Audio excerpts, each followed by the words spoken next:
This course comprises a book entitled Persian Language Teaching.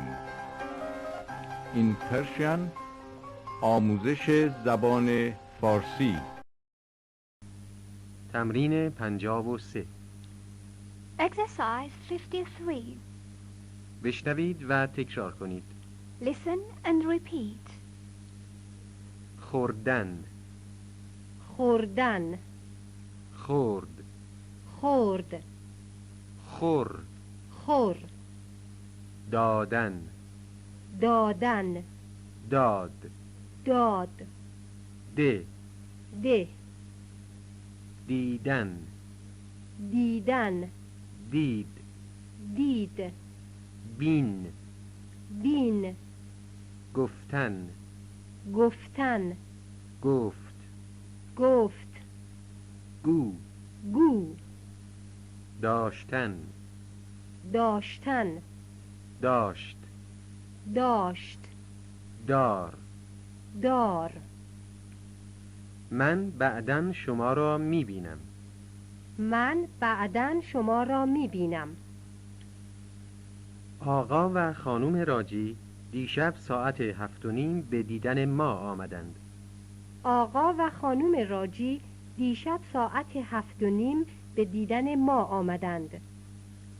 شما اونا رو اغلب تو فروشگاه نزدیک خونشون می‌بینید.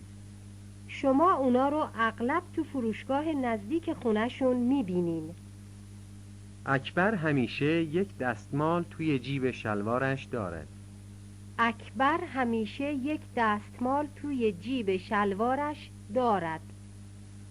اکبر همیشه یه دستمال تو جیب شلوارش داره. اکبر همیشه یه دستمال تو جیب شلوارش داره. شما چند بچه دارید؟ شما چند بچه دارید؟ شما چند تا بچه دارید؟ شما چند تا بچه دارید؟ شما چند تا بچه دارین؟ شما چند تا بچه دارین؟ ما 3 تا دختر و 1 پسر داریم. ما 3 تا دختر و 1 پسر داریم.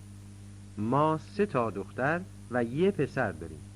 ما 3 تا دختر و 1 پسر داریم. من فقط 1 بچه دارم. من فقط 1 بچه دارم.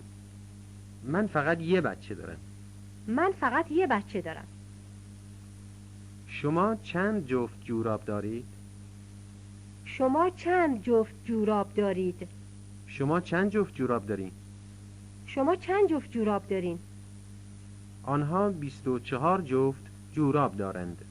آنها 24 جفت جوراب دارند. اونا 24 جفت جوراب دارند. اونا 24 جفت جوراب دارند. دیروز چند بار او را دیدید؟ دیروز چند بار او را دیدید؟ دیروز چند بار اونو دیدین؟ دیروز چند بار اونو دیدین؟ فقط 1 دفعه او را دیدم. فقط 1 دفعه او را دیدم. فقط 1 دفعه اونو دیدم. فقط 1 دفعه اونو دیدم.